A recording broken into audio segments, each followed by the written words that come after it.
Reddy boy स्टोरीमध्ये आपलं स्वागत आहे. वर्णभेद.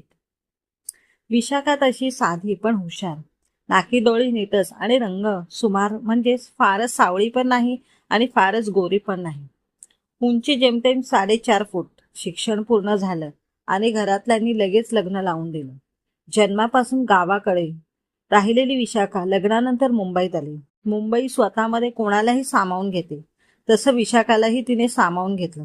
काही दिवसातच विशाखाच्या संसारात गोड लक्ष्मीचं आगमन झालं. त्यावेळी मी रीतीप्रमाणे बाळाला फ्रॉक, अंगठी, विशाखालाही ओटीचं सामान घेऊन बघायला गेले. मुलगी खूप सुंदर आहे ग तुझी. नाक किती सुरेख आहे आणि ओठ तर कसले नाजूक आहेत.